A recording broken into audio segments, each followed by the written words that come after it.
1. We're live. Farts. Old farts. 2 old farts. Steve and Dave. Sometimes you find a diamond in the rough. Not this time, though. This is just rough. 2 old farts. There is no better waste of time.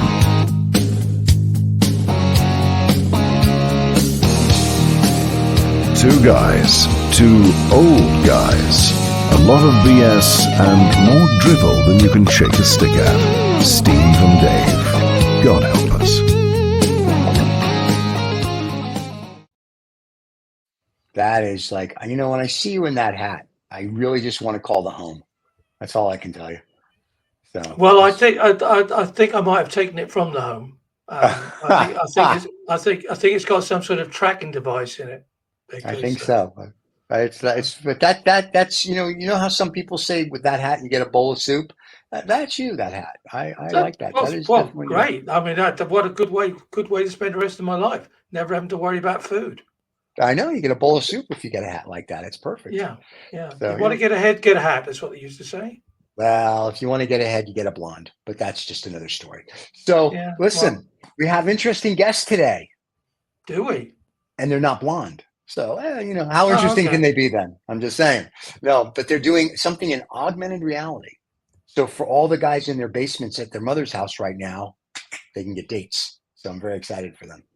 Is that going to help me with my search for the ultimate AI babe on the internet? Do you think? Well, for no snobs or knobs in your ultimate AI babe search, you should ask them if they can help you come up with the ultimate babe.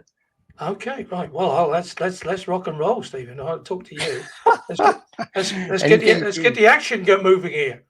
Sure. The minute we mention sex or chicks, you're ready to go. Congratulations. All right, let's bring in Michael and Liam. Liam is the son of Captain Nemo, for the people that don't know. So we're very excited to have him here. We'll talk about Jules Verne's later. So, gentlemen, welcome to the show.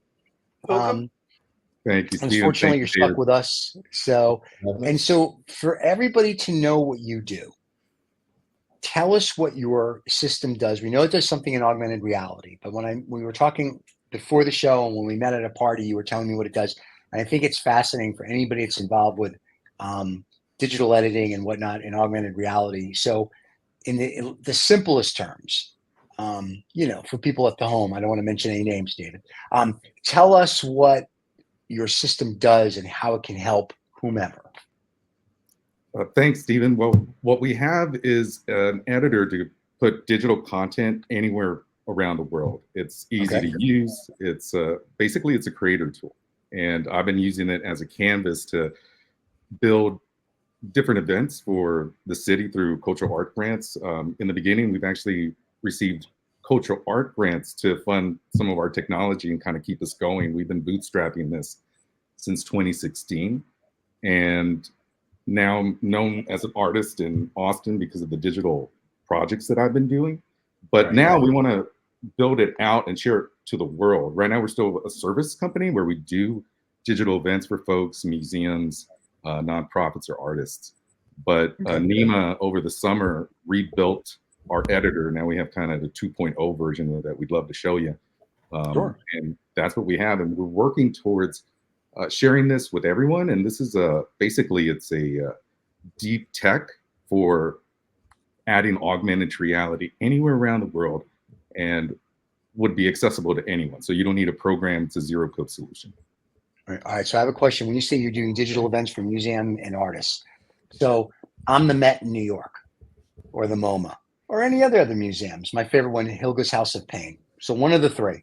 So you guys come in, and then what do you do if I'm the museum or I'm an artist? What do you do to enhance the experience of the person? Is it like the Van Gogh exhibit that I went to, where wasn't that really enhanced, or is it better than that? What do I get from your tech?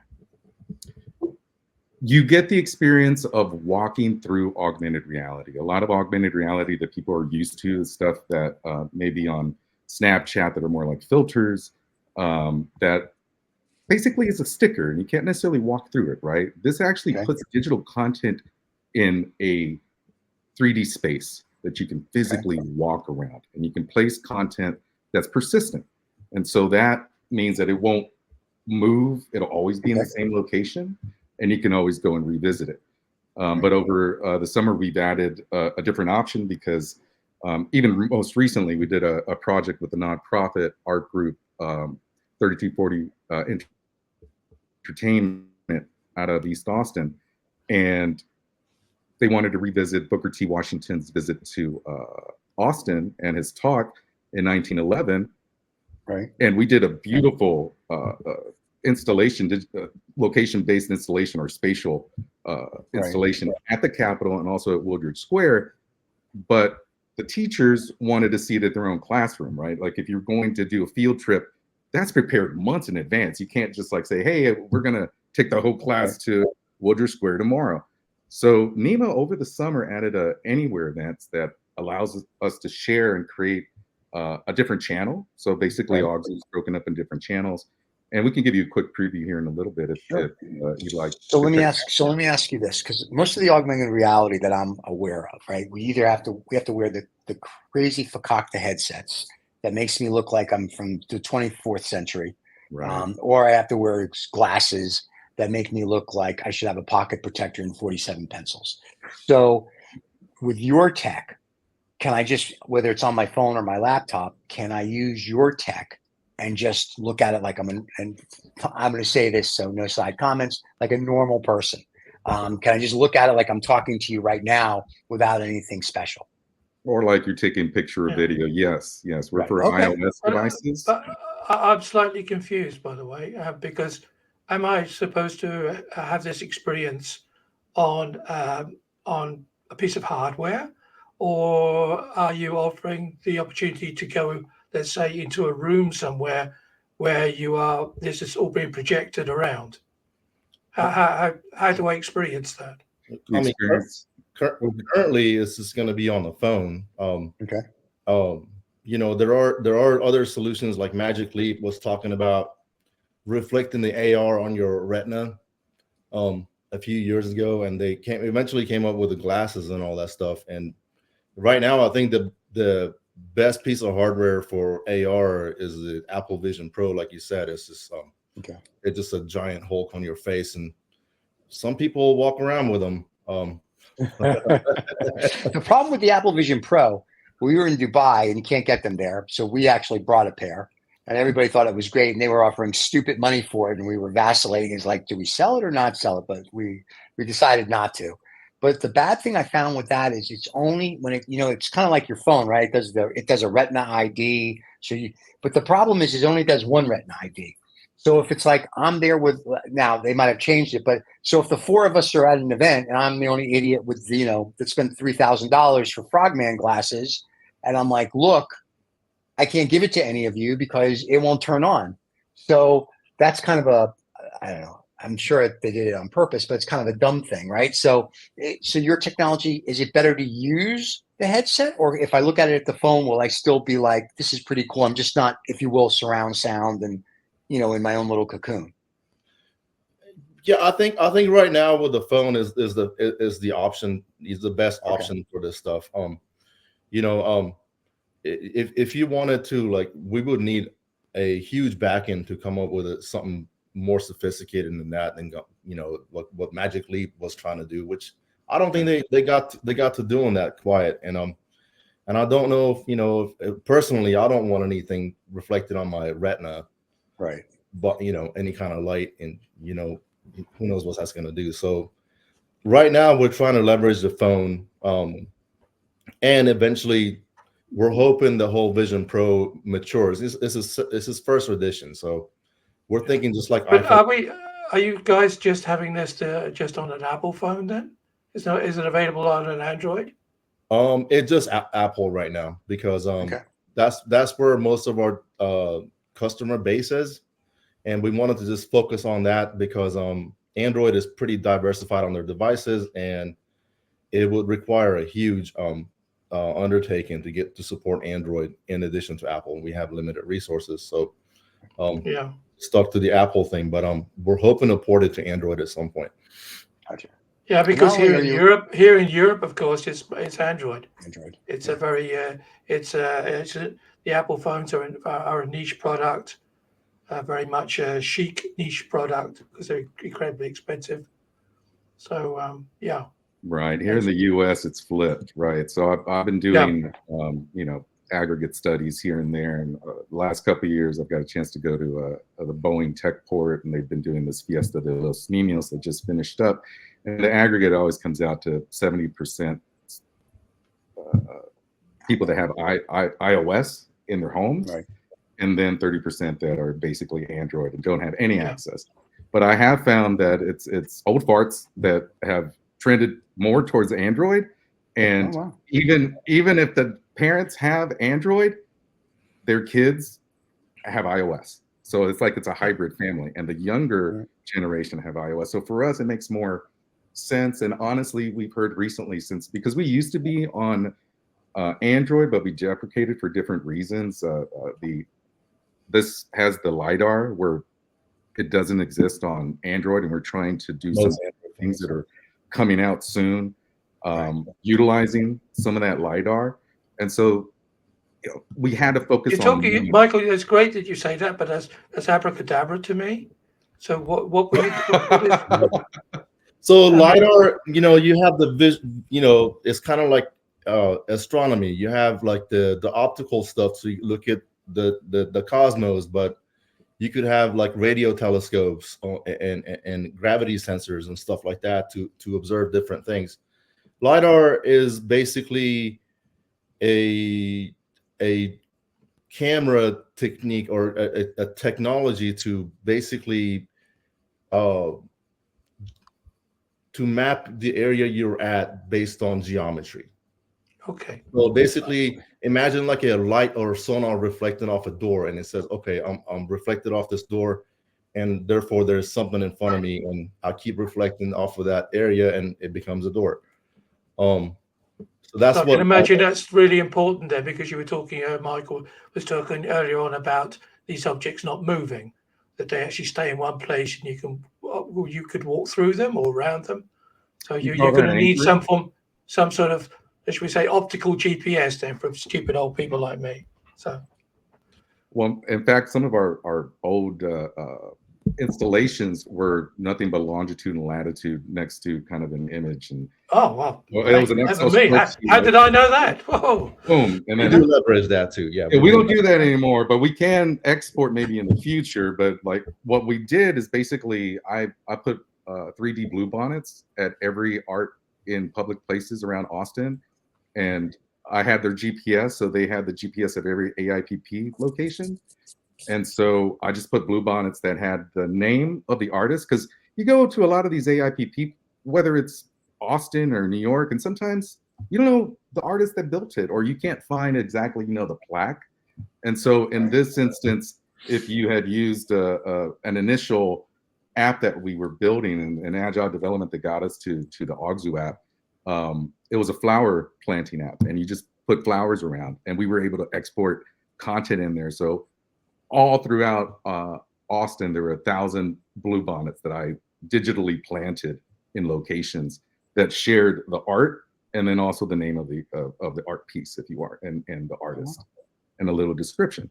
And then using that same technique, we did a blue bonnet field at the Capitol with all of the governors in blue. We had 3 different versions of the blue bonnet: a white blue bonnet. There was one white blue bonnet in the middle that was a general during Reconstruction that came after the Civil War, and then the rest of them are basically red or pink blue bonnets, and that's been kind of the Republican kind of wave that you've seen recently. But it was interesting that you see that even visually, right? You can tell history in different ways. You can tell depict different stories. Like even at the Alamo, I set up a pink blue bonnet. The reason why we have pink blue bonnets is there's a legend of the pink blue bonnet from the Alamo. So there were blue bonnets, and they were whitewashed from the arsenic that came out of just having like a garrison there with artillery and etc. So the blue bonnets turned white, and then after the battle, those blue bonnets turned pink from the blood from the battle. And so there's wow. this legend of pink bluebonnets, and we set up at the footprint of the Alamo, pink bluebonnets that had every single defender of the Alamo. And in the cavalry area, I set up the cavalry. There was a little area where all the messengers were. There were basically a Pony Express over around. So we've done a lot of work and different types of installations everywhere. I'd love to share what we just did in February, so you can see what we did Sure. with the nonprofit. Before you So share, I- let me ask you this. So are you looking for strategic partners other than you're looking for customers, but are you looking for strategic partners? Are you looking for investors? So before you start sharing and people go, ooh and ah. So if somebody from the media or entertainment business is watching this, or venture capital is watching this, and they want to do something with you, are you looking for those type of people to help you grow? Because Niam keeps saying we're limited into our resources. So if Yeah. someone says, I'm going to throw $1 million at you, is that like you need like a couple million to get this to the next level?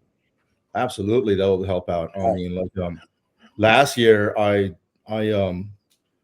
lived off all my own savings for about 8 months to develop our editor and to leverage some of these, like we were talking about, leveraging LiDAR data, GPS, and video optical data. So if we have some financial backing, it will help us to get us things to the next level. Okay. And also, we've had the cultural things and all those and museums and all that stuff to help with them to convey their content. But we've talked about how we want to, like, where we want to take this and all those things, and we've had a lot of brainstorming sessions. Hey, how can we make this more entertaining, more useful? We've had a lot of good feedback from children. Wow.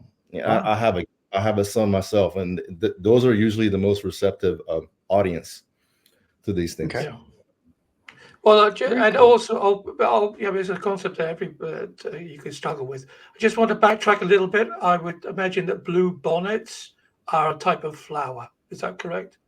Yes, it's a special flower Right, here. In right, Texas. No, because it's the girl who wears the blue bonnet butter girl. Everybody knows that, David. She's in It's a the- little I tub.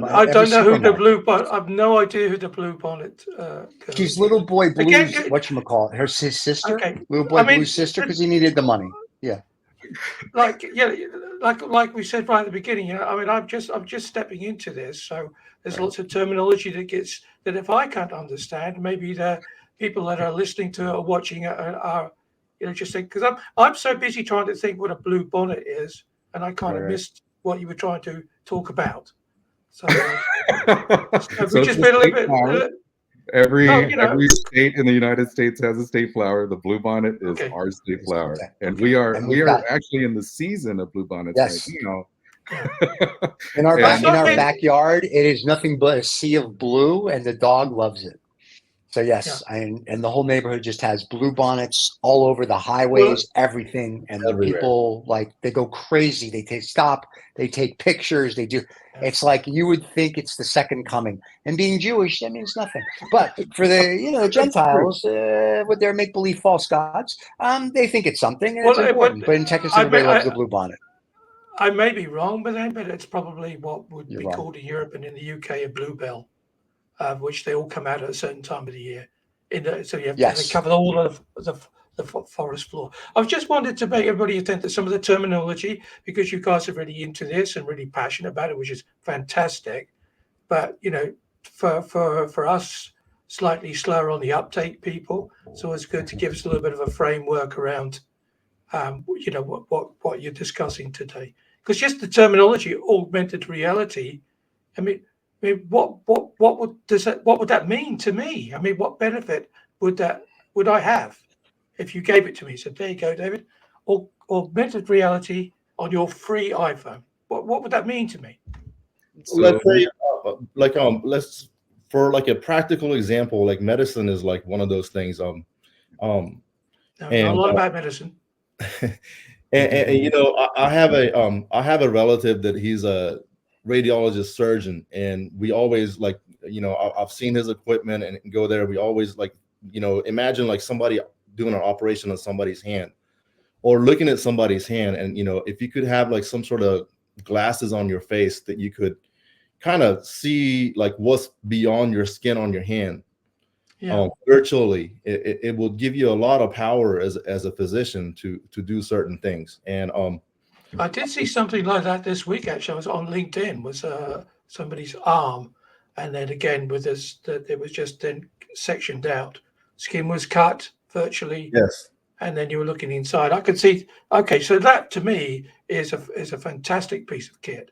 I mean, why wouldn't every doctor want that, or every med student wouldn't want that to, because there's ultimately there's only so many dead bodies you can cut up, even if you can get hold of them. No, it's an issue. It's an issue, isn't it? It's not.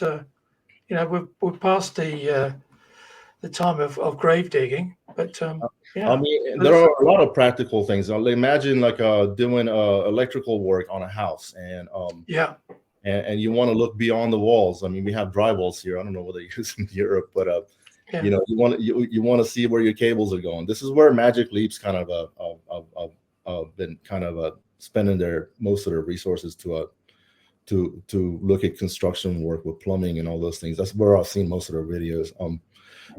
And then there is like the entertainment part of it, like Pokemon Go, which is Okay, now I get, because of my kids all around me, they went, they started to walk. So I think the parents were more shocked about that than the technology. My God, my children's walking.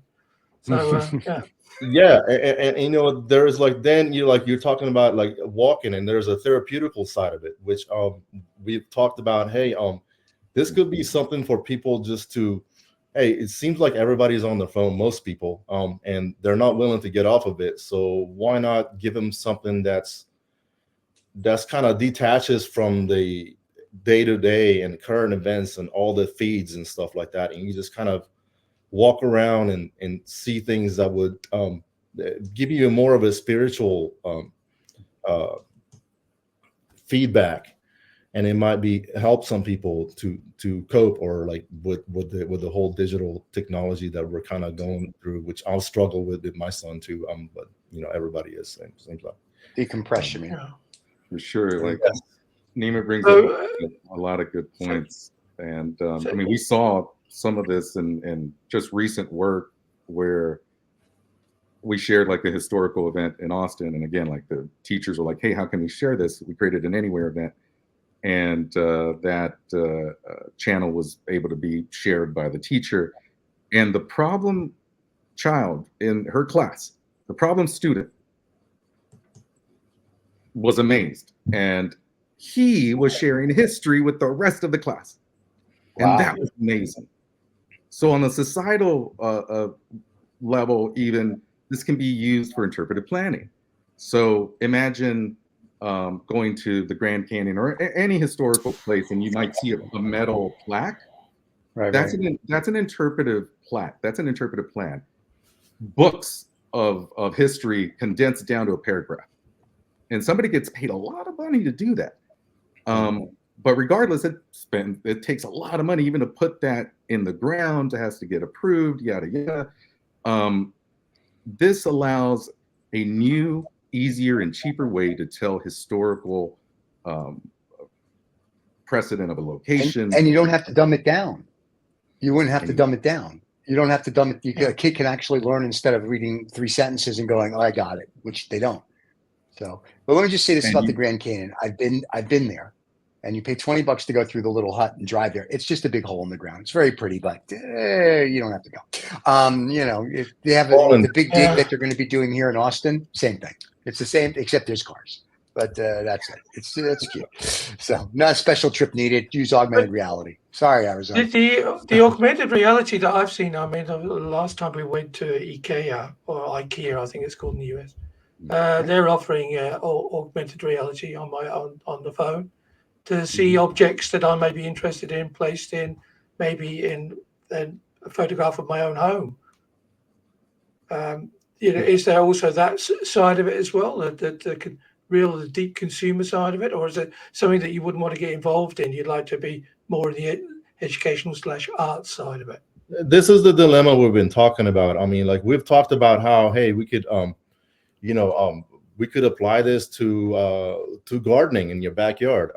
And that'd be amazing. How many times do people not know what the plant is, what they need to do with it? exactly. Me and Michael and I are both very, we love our backyards. That's for cannabis. That's a different subject for a different Yeah. show. Let's just they're keep going. related. They could be related. I mean, The old wacky backy, mate. There Yeah. you go. Right. Which is legal. other things, but yeah, Okay. in Texas you can't grow things in your own land. Otherwise the law will confiscate. They'll take your property here in Texas. It has Yeah, to you be- don't want that. Yeah. So just for audience out there. So basically, for Home Depot and Lowe's, for their gardening department, and even IKEA, which has a gardening department, which surprised me, this is excellent for people. They can literally, Yeah. Although Taking they're the already cannabis down, away. they're They already can gone literally down do that that. road. That's yeah. the thing. Well, they're doing it, I know, in spatial furniture. So Yeah. I know you guys have a demo. Let's look at the demo, because if not, we're just going to talk for the hour. No one's going to get to see what you have. And I think I've seen what you have because you showed it to me at the party on the phone, and it's very cool. So I think it would be interesting for the viewers to see it. If you're listening on the podcast, you're just going to have to, push a button and show up on the YouTube channel to see it, or go to the website that's listed in the podcast and you can see it. So why don't you guys show us a demo and we'll talk through the demo of what it is. All right. And it can be anything. So That's whether good. it's the school, the art, or whatever it might be. And then for all you investment bankers, venture capital groups, and museums out there, the museums, if you want them to help you, give them a call. And you VC guys that are into augmented reality, this may be an interesting investment for you. So definitely open to any ideas for any VCs or anyone, because this thing can be applied to many different fields, disciplines. so All right, hopefully whenever you guys are ready. are you able to see my screen? Yeah, there you go. There's your screen. All right. So this is And we can do this too if you want, so they don't have to see us. got it. There you go. So this is the editor. This is a 2.0 Augzoo Okay. editor. It's basically a content management system for placing content anywhere. This was a band from Austin, Texas called Como Las Movies. And so this is a pretty simple installation made out of 2D images. Okay. And these people are popped out, right? And there's audio that plays their the music that was there that they played that night. Okay. And basically the editor works by just clicking on resources, downloading the content, and you just drag it up in here. Then it's there. Oh, wow. So if you look, there's a map on the bottom, and in there you can Right. put an address to where you place this content. And basically you type an address or a GPS location, and it'll put you to where you would need to go, and you can set the boundary and everything. And then everything, the center of this map is where the middle of the grid is on the top. Yeah. And the orange line Okay. is the boundary, and then you can tell relatively where everything is going to be on your site. And Okay. Guys, can I just backtracking a little bit then? So if I'm physically walking through this area, would this, using Google Maps, for instance, would this then appear on my Google Maps? What you're now showing? you'll have to run the app, and the app, Yeah. Obviously with your app, but that's the idea. Then is think, oh, this is an interesting venue. These people are playing in this venue, or this art's available. Is that how I would interpret that? it will be ideal that if we could integrate with something like that in Google Maps. Would definitely it's a little hard to get through with Google with these things when they're developing these technologies. They have select developers, they have to be established and bigger, and but if we could integrate with those, that'll be much more ideal, because then you're on Google Maps, you're like, hey, there's an augmented reality version of this, or there's some show over here, and you click on it, show it. That would be a there's a shout out to Google then. Wake up and smell the coffee, guys, because there's better people than Google. So, all right. So this is Booker T. Washington. That's Are true. you able to see that? Well, now it's not, but there he is. Okay. Let's start again. So there's Booker T. Right. And this is a project where we work with cultural artists. There's supporting it. Different artists were brought in to kind of help out with the 3D animation. That's how it lands. As you're walking through, David, this is how it looks at this particular park. It's called Woodridge. Okay, so I've got your app. I've got my app on my phone now, and I'm walking through. And at certain points, this information would jump out to me on the phone, by your app. Okay, right. It's in That's 3D. fabulous, guys. I mean, that's the sort of stuff that everybody wants. Yeah, I mean, the That's- other alternative is to have like some sort of headphone on with somebody shouting at you about, what it is, which is And Well, and the whole idea on this project was that you could actually, there is a virtual Booker T. Washington standing at a pergola right there, the white thing right there, you see on the right Right. side video, and you walk up to him and he's just kind of standing around, and then once you walk up to him, get close enough, he'll start speaking and giving one of his famous speeches. Oh wow, and you can listen that's to pretty this. cool. And that's something we just added. Nima added that recently. It's awesome. and yeah, this is the dilemma that I kind of want to talk about later, as far as the monetizing versus creativity side of it, and this is a big dilemma for us. I'm definitely like the creativity side more, but you got to do both. Unfortunately, you got to monetize and you got to create. Because if you don't create, they won't monetize, and if you don't monetize, there's no creation for people to see it to monetize it. So yeah, good old catch-22. Yeah. This is very cool. I like this. And the animation and the model that you see there isn't that great, but we kind of scrapped and found like interns and other folks to kind of do these for us, given the budget. This should be great at a zoo. Like you're walking around seeing the animals instead of reading the thing or turning a key or whatever they need to finagle more money out of me for. Yeah, but like at the Dallas Zoo, this would be great. What about every shopping mall? As soon as you enter the shopping mall, you get the information about the shops, products which are available at that moment on sale, discounted. Come in with the discount code, which is only available via the app. Hey, happy days! I mean, guys, it's amazing. I'm gobsmacked, really, and it has so many applications. Yeah. I mean, we were talking about South by Southwest, David. I'm not sure. Yeah, it's on my bucket list. That before I die, well, two things. One is that I will actually get to meet Stephen, other than the dream that I have now at the moment of him, and the other is to go to South by Southwest. Well, if you come to South by Southwest, I'll stay in town and we can go.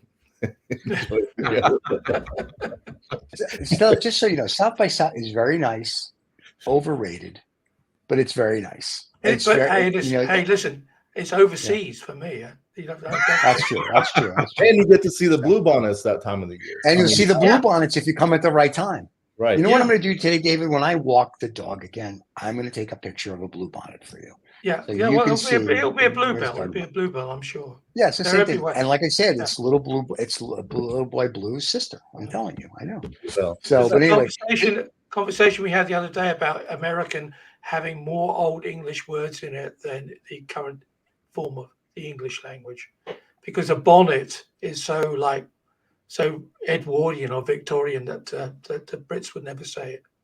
We have a bonnet on our car. That's right. You have a boot.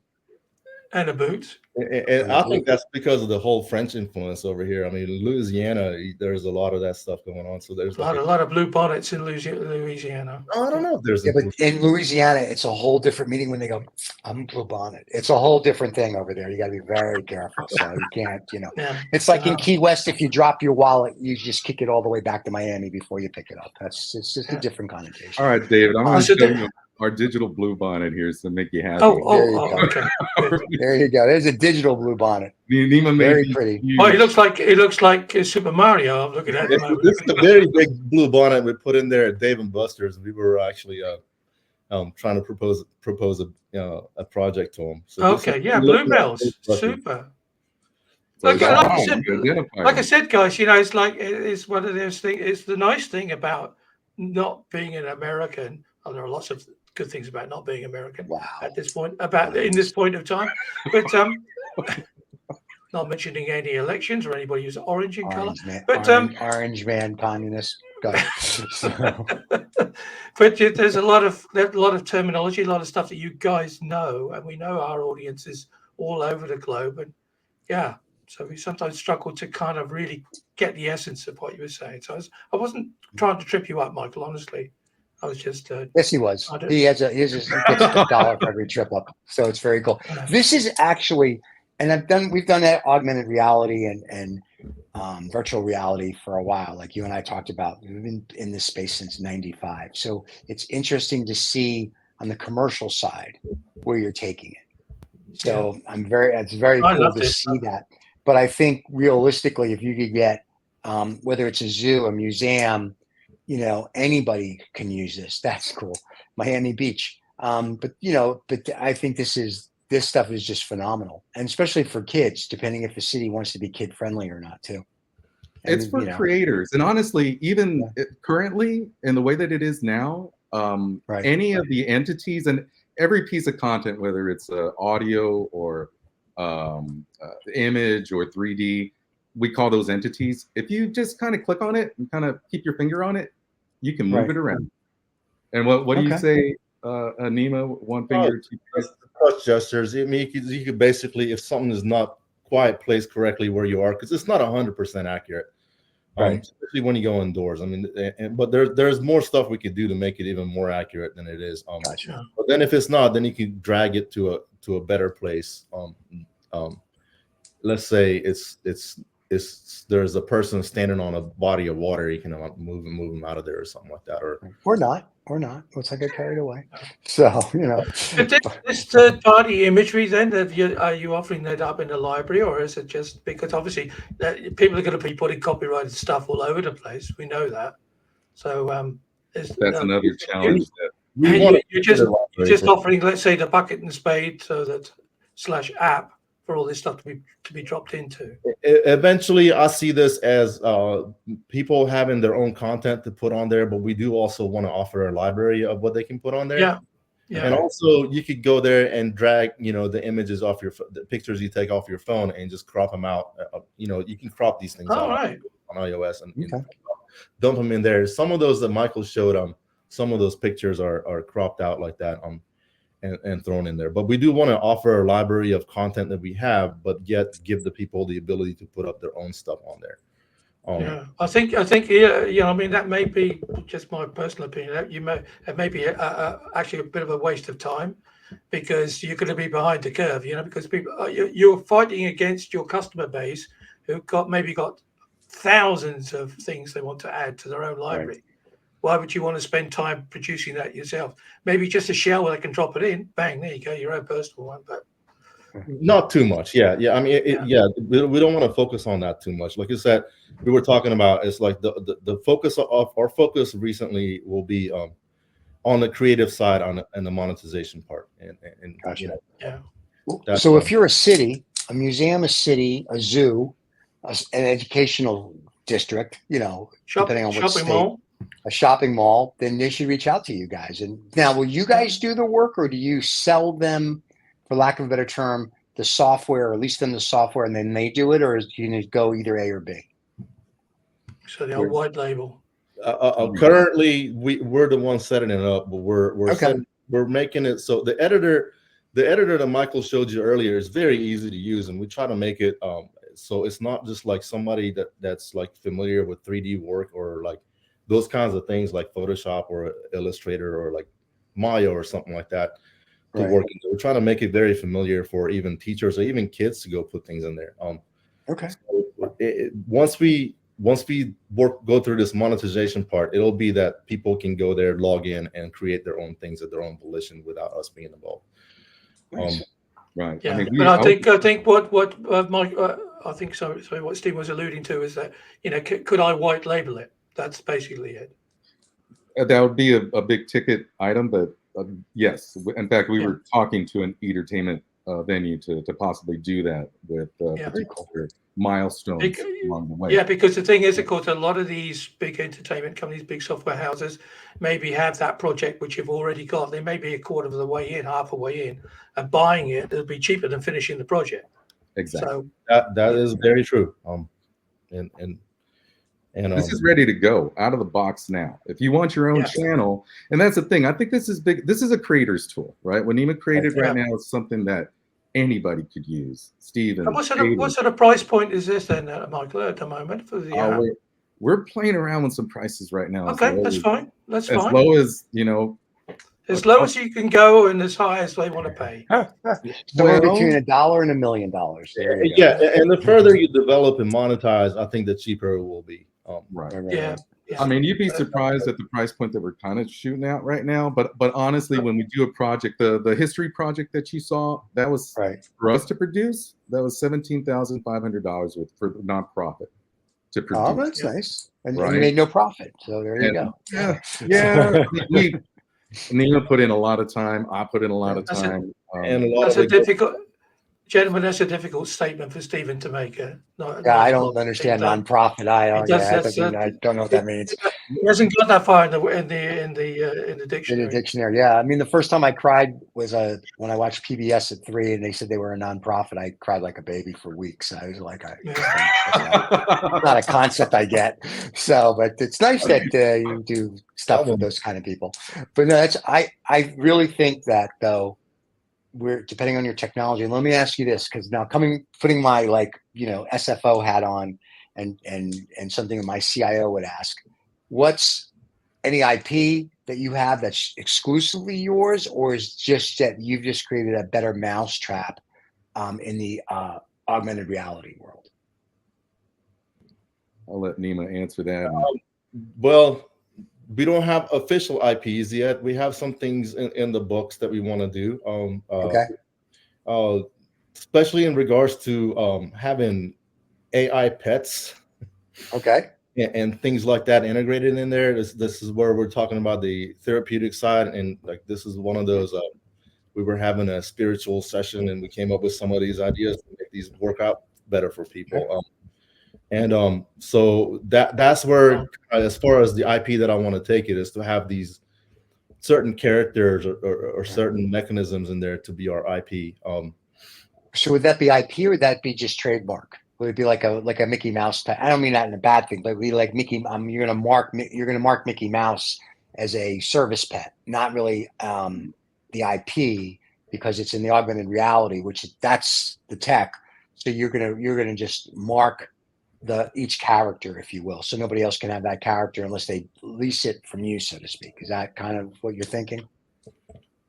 That's one of the thoughts. Yeah. Okay. Very cool. You have a couple of characters we really love, but well, if you're going down the pet road, that's the whole of Japan just sewn up in one statement, isn't it? Bang! Everybody's going to want to have it. Well, right now we've been kind of doing trademarks, and we're talking about adding a couple of trademarks that we've been kind of copywriting. So, like and again, a series of spiritual guides based on religious characters from different forms of religion. Franklin, the Federal Reserve, Alan Greenspan. I see lots it. Of lots. I see all the whatchamacallit. I see. And the other thing, of course, is if you're mental health coaches, physical coaches.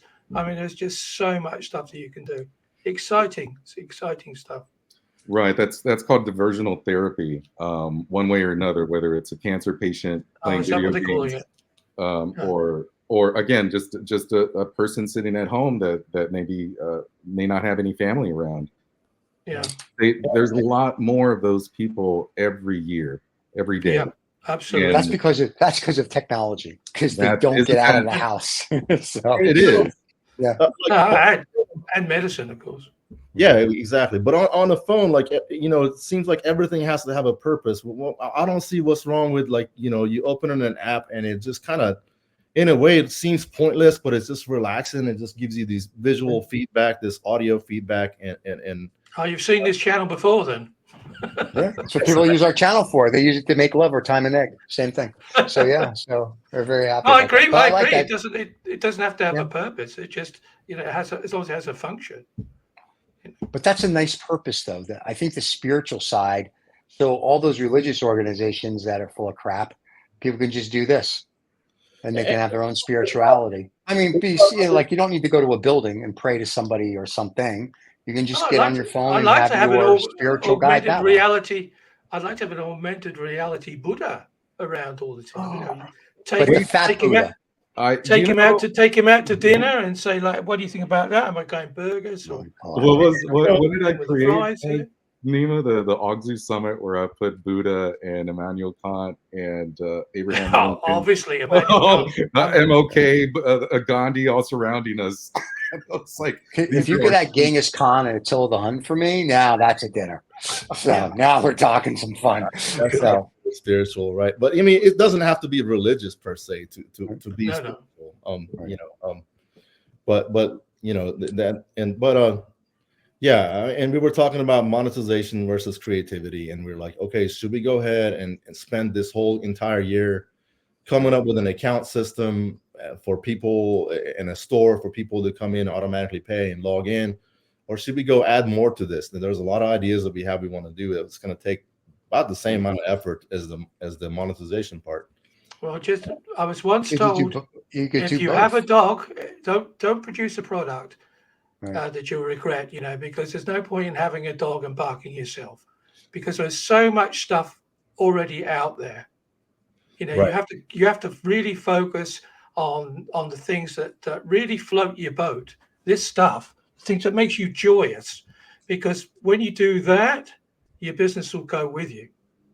And and like, would you be happy to do till receipts?